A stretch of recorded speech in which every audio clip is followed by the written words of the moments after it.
नमस्कार, FM news देख रहे हैं आप। आपके साथ मैं हूं हर्ष त्यागी। पंजाब के लुधियाना कोर्ट परिसर में हुए ब्लास्ट में एक बड़ी जानकारी सामने आई है। सूत्रों के मुताबिक फॉरेंसिक और बॉम्ब डिस्पोजल स्क्वाड टीम की शुरुआती जांच में यह पता चला है कि इस धमाके में हाई ग्रेड एक्सप्लोजिव का इस्तेमाल हुआ है। यह हाई ग्रेड आमतौर पर पीईटीएन या आरडीएक्स होता है। हालांकि अभी तक यह नहीं पता चला है कि यह पीईटीएन है या आरडीएक्स। सूत्रों का कहना है कि मौके से मिले बम की जांच की जा रही है, जिसके बाद इस बारे में कुछ कहा जा सकता है। जानकारी के मुताबिक लुधियाना कोर्ट परिसर में गुरुवार को हुए धमाके में एक की मौत हो गई थी। अंदेशा है कि जिस शख्स की मौत हुई है उसी ने बम धमाका करने की कोशिश की थी। धमाके के बाद मौके पर पहुंची एनएसजी की टीम को टॉयलेट से शत विशत हालत में एक शव मिला, जिसे इस धमाके का जिम्मेदार माना जा रहा है। उस शव को टॉयलेट से निकाल लिया गया है। शव की पहचान के नाम पर हाथ में एक धार्मिक चिन्ह का एक टैटू मिला है। कुछ मोबाइल के टुकड़े मिले हैं, जिसे फॉरेंसिक लैब भेज दिया गया है। शुरुआती जांच में एनएसजी और पंजाब पुलिस यही मानकर चल रही है कि इस धमाके में जो व्यक्ति मारा गया है वो ही इसके पीछे हो सकता है। शव एक युवक का है, जिसकी उम्र 30 से 35 साल के बीच आकी जा रही है। सीएम चरणजीत सिंह चन्नी ने इसे साजिश करार दिया है। उन्होंने कहा कि जैसे जैसे चुनाव पास आ रहे हैं, वैसे वैसे देश विरोधी ताकतें ऐसी घिनौनी हरकतें कर रही हैं। ਜਿਹੜਾ ਅੱਜ ਕੋਰਟ ਕੰਪਲੈਕਸ ਦੇ ਵਿੱਚ ਇੱਕ ਵਾਸ਼ਰੂਮ ਦੇ ਵਿੱਚ ਬਲਾਸਟ ਹੋਇਆ ਸੀਗਾ, ਉਹਦੇ 'ਚ ਇੱਕ ਬੰਦੇ ਦੀ ਡੈਥ ਹੋਈ ਹੈ ਔਰ 6 ਜਿਹੜੇ ਇੰਜਰਡ ਸਾਹਮਣੇ ਆਏ ਆ। ਉਹ ਸਾਰੇ ਇੰਜਰਡ ਜਿਹੜੇ ਬਿਲਕੁਲ ਠੀਕ ਨੇ।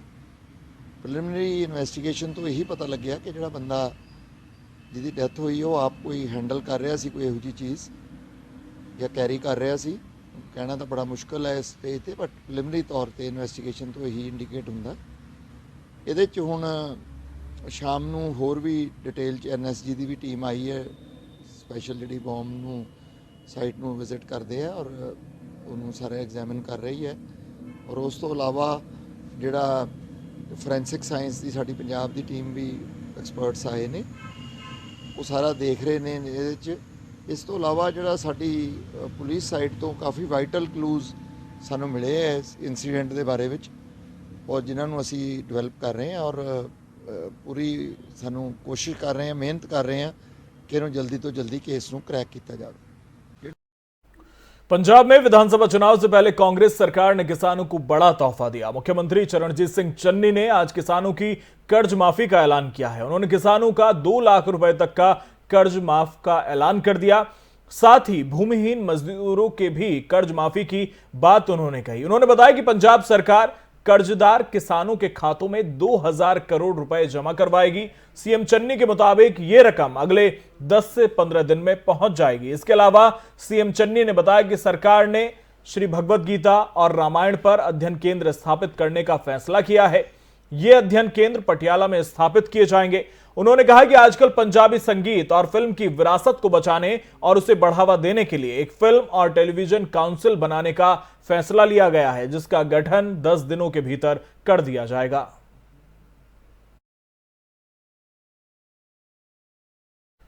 दिल्ली के मुख्यमंत्री अरविंद केजरीवाल आज से 2 दिन के पंजाब दौरे पर हैं। पंजाब में बेअदबी और लुधियाना कोर्ट बम विस्फोट के बाद मुख्यमंत्री अरविंद केजरीवाल का एक और बयान सामने आया, जिसमें उन्होंने पहले बेअदबी और अब लुधियाना में हुए विस्फोट की घटना को शांति भंग करने की साजिश बताया।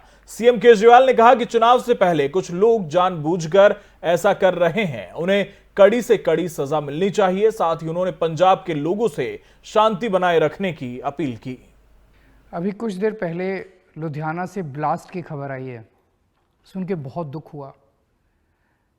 सबसे पहले तो इसमें जिन लोगों की जान गई है उन सभी की आत्मा की शांति के लिए ईश्वर से प्रार्थना करता हूँ।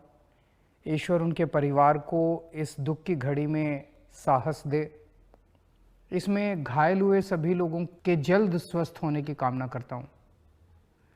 अभी 3-4 दिन पहले दरबार साहब में बेअदबी का मामला हुआ था और आज ये ब्लास्ट हो गया। कुछ लोग पंजाब का माहौल खराब करना चाहते हैं। कुछ लोग हर बार चुनाव से पहले इस तरह की साजिश रचते हैं। पिछली बार उन्होंने मौड़ में बम ब्लास्ट करवाया था, पर पंजाब के 3 करोड़ लोग एक मुट्ठी की तरह एक हैं। यही एकता कुछ लोगों को हजम नहीं हो रही, इसलिए ये लोग माहौल ख़राब करने की कोशिश कर रहे हैं। उन लोगों की किसी भी साजिश को पंजाब के लोग किसी भी कीमत पे कामयाब नहीं होने देंगे। हमें एक साथ खड़े रहना है, एक दूसरे का हाथ पकड़ के रखना है। अगले साल उत्तर प्रदेश में होने वाले विधानसभा चुनाव से पहले आयकर विभाग की ताबड़तोड़ छापेमारी जारी है। समाजवादी पार्टी के नेताओं के बाद अब आयकर विभाग की टीम ने कन्नौज के बड़े इत्र कारोबारी पीयूष जैन के आवास और ठिकानों पर छापेमारी की। छापेमारी के दौरान बड़ी मात्रा में नकदी और फर्जी इनवॉइस बरामद हुई हैं। छापेमारी के बाद आयकर विभाग की टीम को 150 करोड़ रुपए कैश बरामद हुए। आईटी विभाग के अधिकारियों ने छापेमारी के दौरान 200 से ज्यादा फर्जी इनवॉइस भी बरामद किए हैं और फैक्ट्री में 4 ट्रक सील किए हैं। छापेमारी के बाद इमारत को सील कर दिया है। जानकारी के मुताबिक आनंदपुरी में रहने वाले पीयूष जैन के घर आयकर विभाग की टीम नोट गिनने की मशीन भी लेकर पहुंची। पीयूष जैन का कन्नौज में इत्र का बड़ा कारोबार है। कन्नौज के बड़े इत्र कारोबारी पीयूष जैन ने समाजवादी इत्र लॉन्च करने में अहम भूमिका निभाई थी।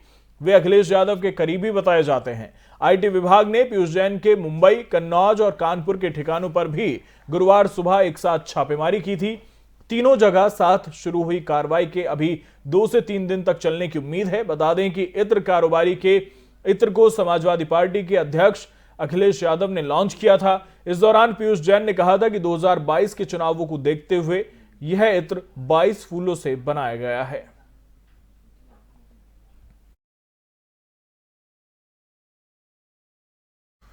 मध्य प्रदेश में बढ़ रहे कोरोना केस के कारण त्रिस्तरीय पंचायत चुनाव को टाला जा सकता है। मध्य प्रदेश के गृह मंत्री नरोत्तम मिश्रा ने इसको लेकर बयान दिया। उन्होंने कहा कि मेरी व्यक्तिगत राय है कि पंचायत चुनाव टाल दिया जाना चाहिए। कोरोना के दौरान कई राज्यों में हुए चुनाव से काफी नुकसान हुआ था। दहशत और आहट को देखते हुए पंचायत चुनाव टाले जाने चाहिए। ऐसे कयास लगाए जा रहे हैं कि पंचायत चुनाव की तारीख आगे बढ़ सकती है। आइए आपको सुनवाते हैं कि उन्होंने क्या कुछ कहा। चुनाव किसी की जिंदगी से बड़ा नहीं है। लोगों की जान हमारे लिए पहली प्राथमिकता, और पंचायत चुनाव का जो पूर्व का अनुभव है जो कोरोना काल में हुए थे अन्य प्रदेशों में, उनसे काफी नुकसान हुआ था लोगों की सेहत का। और इसलिए मेरी व्यक्तिगत राय ये है कि कोरोना की दहशत और आहट को देखते हुए पंचायत चुनाव को टाला जाना चाहिए। अपने बयान को लेकर हमेशा सुर्खियों में रहने वाले बीजेपी विधायक सुरेंद्र सिंह ने एक बार फिर विवादित बयान दिया। इस बार उन्होंने राज्यसभा सांसद और फिल्म अभिनेत्री जया बच्चन को लेकर विवादित बयान दिया है। यही कलयुग का असली स्वरूप है। पहले तो त्यागी, तपस्वी और साधक आशीर्वाद या श्राप दिया करते थे, लेकिन अब नर्तकी भी श्राप देने लगी हैं। यह बयान दिया है बीजेपी विधायक सुरेंद्र सिंह ने। देखिए पत्रकार जी, कल लालगंज में 2 मुसलमान शराब पी करके आपस में झगड़ा कर रहे थे। एक जो मजबूत था, एक कमज़ोर मुसलमान को पीट रहा था। हमारा भारतीय जनता पार्टी का कार्यकर्ता मनोज केसरी उस घटना को देख करके उसको जो है बचाने को, मनोज गुप्ता बचाने की कोशिश किया कि भाई झगड़ा समाप्त हो जाए। बीच बचाव करने गया तो उस दबंग मुसलमान ने मनोज गुप्ता को ही मारना चालू कर दिया। और उतना ही तक सीमित नहीं रहा, फिर घर से अपने लोगों को बुला करके मनोज गुप्ता के परिवार को भी पीट दिया। मुझे दुख इस बात का विशेष रूप से है कि भारतीय जनता पार्टी की सरकार में भी कुछ गंदे सोच के अधिकारियों और कर्मचारियों के कारण हमारी सरकार को जो जश्न मिलना चाहिए वो नहीं मिलता है। आए दिन सोशल मीडिया को लेकर तरह तरह की बातें की जाती हैं। कई बार सोशल मीडिया के जरिए जहर घोलने की कोशिश की जाती है, लेकिन सोशल मीडिया के अपने फायदे भी हैं। कई बार सोशल मीडिया जिंदगी आसान बना देती है, कई बार ये बिछड़ों को अपनों से मिला देती है। ऐसा ही एक वाकया उत्तर प्रदेश के संभल में सामने आया, जहां सरहद पार मुन्नी को अपने परिवार से मिलाया गया। सरहद पार मानव तस्करी करके भेजी गई संभल की रहने वाली मुन्नी 40 साल बाद व्हाट्सएप पर मिले एक वीडियो लिंक के जरिए अपने परिवार से जुड़ी। कराची के एक समाज सेवी ने मुन्नी को उनके भाइयों से वीडियो कॉल के जरिए बात कराई। इस दौरान मुन्नी भावुक हो गई और उसने कहा कि वो अपने परिवार से मिलने का इंतजार कर रही है। परिवार भी इंतजार में है कि प्रशासन और सरकार उनकी मदद करके 40 साल पहले बिछड़ी बहन को मिलवाने में उनकी मदद करे। इसको लेकर परिवार ने पीएम मोदी से मदद की गुहार लगाई है।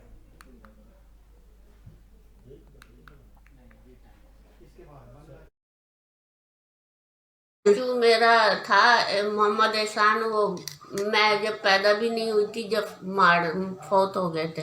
अच्छा। हाँ। और ये इंडिया से कोई सौदागरान होते हैं उन्होंने इनको बॉर्डर क्रॉस कराई थी। सौदान नहीं, क्या कहते हैं उनको? सौदान नाम है उसका। वो जो बॉर्डर क्रॉस का है, वो हरियाणा का है। वो रिश्तेदार थे आपके? नहीं, वो हरियाणा के हैं। वो भी साथ में आए, वो पता नहीं अब कहाँ है। वो 3-4 लोग थे, 3-4 लड़कियां थी। अब वो पता नहीं कहाँ है, वो भी साथ में आए थे। तो उन्होंने वो जो है इनका रास्ते में अल्हम्दुलिल्लाह अब इनकी शादी हो गई है, इनके बच्चे हैं, बस अब ये अपने रिश्तेदारों से मिलना चाह। बांग्लादेश में आज शुक्रवार सुबह दर्दनाक हादसा हुआ। एक फेरी बोट में आग लगने से 32 लोगों की मौत की खबर है। जानकारी के अनुसार 100 से ज्यादा लोग इस हादसे में झुलस गए। बताया जा रहा है कि हादसे के समय फेरी में लगभग 1000 लोग सवार थे। यह घटना राजधानी ढाका से करीब 200 किलोमीटर दूर झलकोटी जिले की बताई गई। घटना के समय कुछ लोग नदी में कूद गए, जिस कारण भी उनकी मौत हो गई। बीजेपी नेता विनीत शारदा एक बार फिर सुर्खियों में हैं। उत्तर प्रदेश व्यापारी प्रकोष्ठ के संयोजक विनीत शारदा ने मेरठ में अपने भाषण में विपक्षी दलों के नेताओं को लेकर विवादास्पद बयान दिया। उन्होंने सपा अध्यक्ष अखिलेश यादव को नटवरलाल बता दिया, जबकि प्रियंका वाड्रा गांधी को बबली कहा। वहीं समाजवादी पार्टी बसपा और आरएलडी को रावण की सेना कह दिया है। इसी के साथ उन्होंने कहा कि मोदी जी की सरकार श्री राम की सेना है। क्या कुछ कहा विनीत शारदा ने, सुनिए।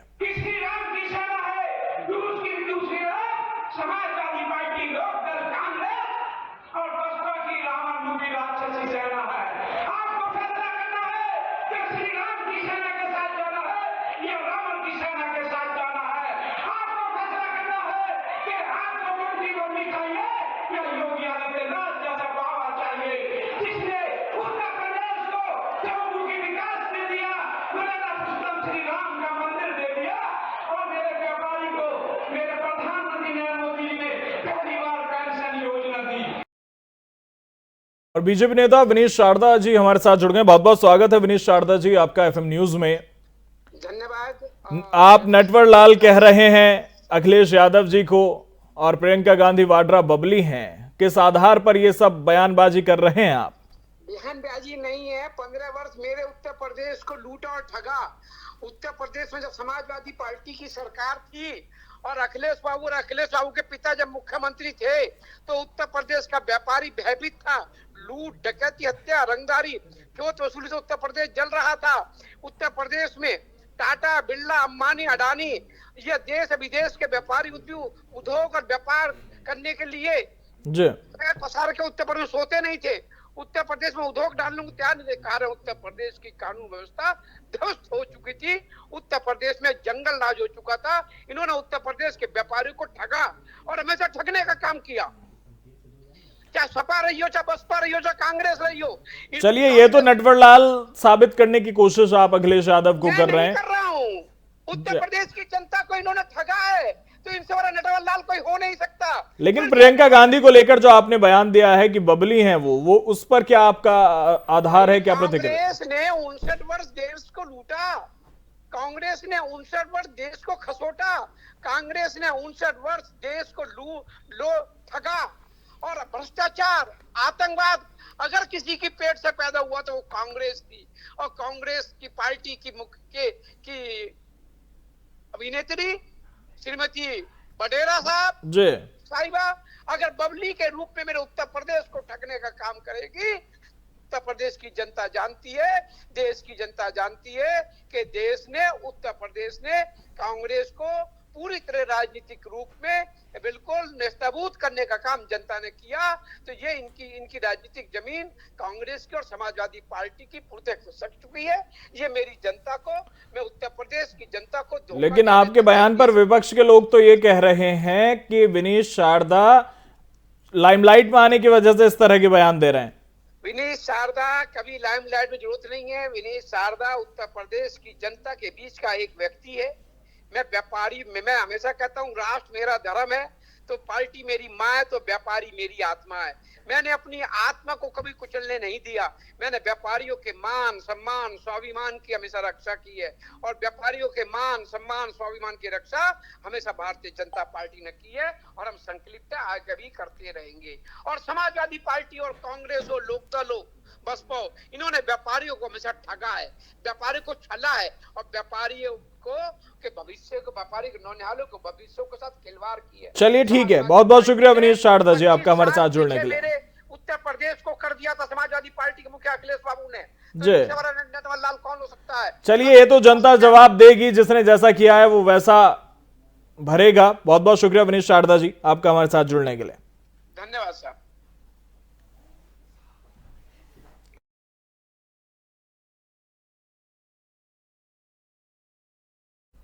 फिलहाल मेरे साथ इतना ही। बने रहिए एफएम न्यूज के साथ। नमस्कार।